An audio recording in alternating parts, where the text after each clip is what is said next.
ya, yuk merapat di depan layar TV Anda. Tapi jaga jarak aman ya. Sebentar lagi Ayo Hidup Sehat Plus kita bakalan mulai loh. Informasi kesehatan seru apa aja nih yang akan kita sajikan untuk Anda hari ini? Infonya sih bisa macam-macam, tapi nontonnya tetap TV One. Bukan Ayo Hidup Sehat Plus kalau tidak menampilkan narasumber yang keren lahir batin ya pemirsa. Nah, yuk kita intip satu persatu. Nah, ini nih informasi yang wajib Anda ketahui bagi Anda para penyuka daging. Wah, jadi ingat pas hari raya kurban ya guys. Pilih daging kambing apa daging sapi? Kalau saya sih suka dua-duanya. Hehehe. Abis enak sih, apalagi kalau gratis ya guys. Tapi katanya daging sapi lebih sehat daripada daging kambing. Masa sih? Coba kita tanya dokter gizi kita yang jelita, Diana Suganda. Apa ya katanya? Seledri, manfaat dan khasiatnya sebagai sayuran maupun bahan pengobatan herbal tak diragukan lagi. Tanaman hijau segar yang memiliki nama ilmiah Apium graveolens ini katanya dipercaya dapat menurunkan kadar kolesterol loh. Wah, bener nggak tuh? Nah, Dokter Tulus spesialis farmakologi akan menjelaskan sejelas-jelasnya buat kita semua. Guys, pernah dengar orang meninggal tiba-tiba? Pas ditanyain keluarganya, katanya kena angin duduk. Nah, angin duduk ini ternyata perlu diwaspadai ya guys. Namanya kayaknya santai, pakai duduk-duduk, tapi ternyata menjadi pembunuh nomor 1. Nah, kali ini Dr. Vito Damai akan menjadi narasumber spesial kita. Tetap di Ayo Hidup Sehat Plus hanya di TV One.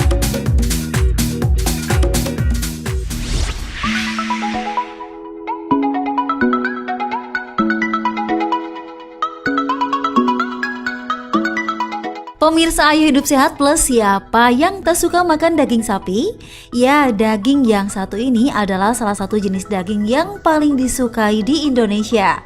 Rasanya yang gurih membuat daging ini pun nikmat diolah dengan cara apapun.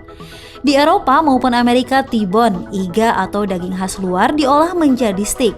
Lain lagi dengan masyarakat di tanah air. Hampir seluruh bagian daging sapi digunakan dan diolah menjadi berbagai hidangan lezat dan menggoda. Sebut saja rendang, gulai daging, sop hingga sate.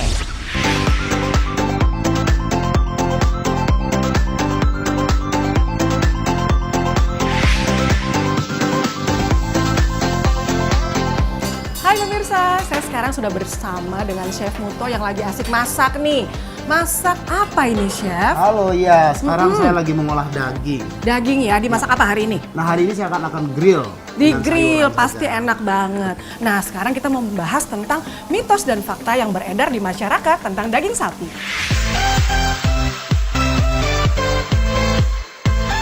Konsumsi daging sapi di masyarakat memang sangat besar. Selain beberapa olahan khas Nusantara, bakso adalah salah satu olahan daging sapi yang banyak dijumpai. Kelezatan daging sapi yang menggoda membuat masyarakat kadang terlena dan mengkonsumsi daging sapi dalam jumlah yang banyak.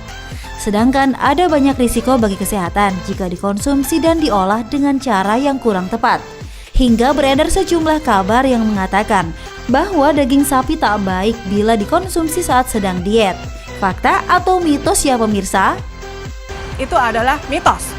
Ya, padahal sebenarnya daging sapi kan merupakan sumber protein yang baik. Ya kan, proteinnya bagus. Kira-kira dalam 100 gram daging sapi itu mengandung bisa sampai 25 gram protein. Ya, protein hewani tentunya.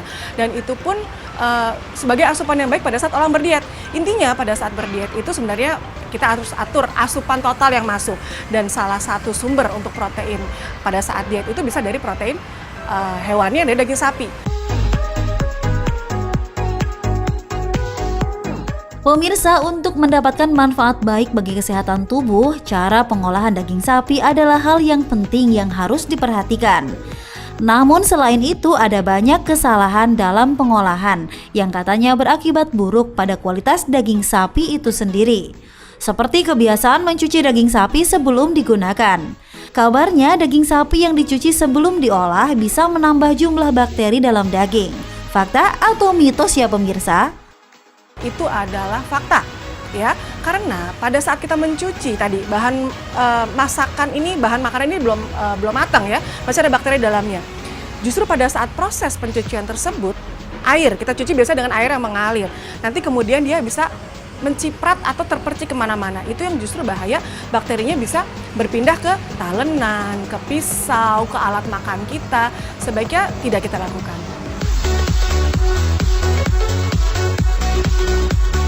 Anda tentu tak menolak saat mengkonsumsi steak ataupun sate.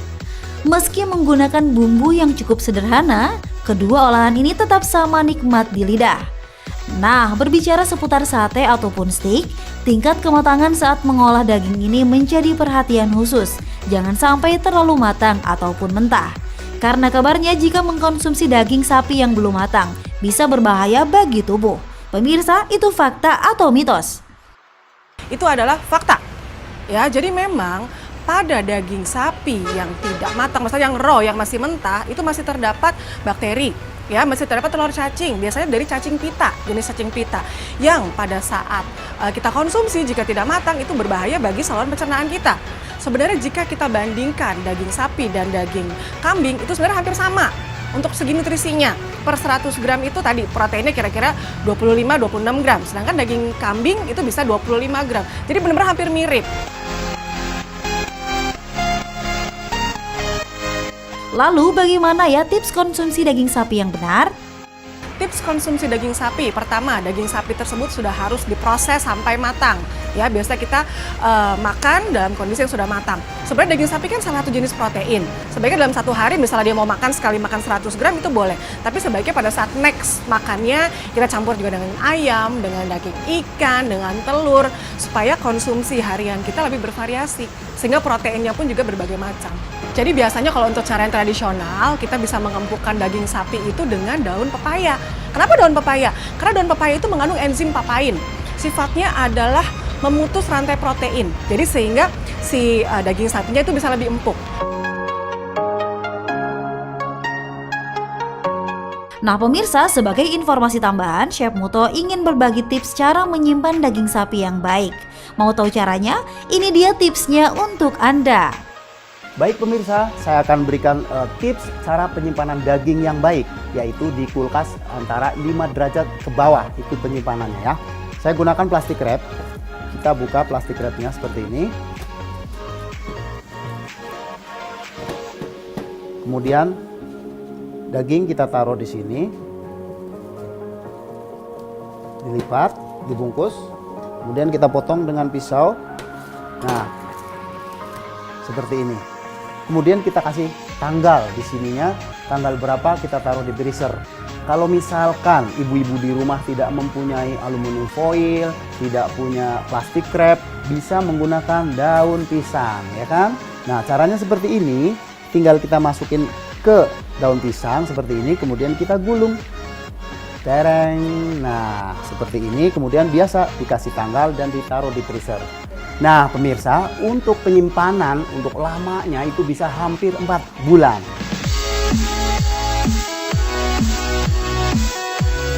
Nah pemirsa, Anda sudah tahu kan apa saja kandungan baik daging sapi bagi tubuh? Dan tak semua informasi yang beredar itu adalah fakta adanya.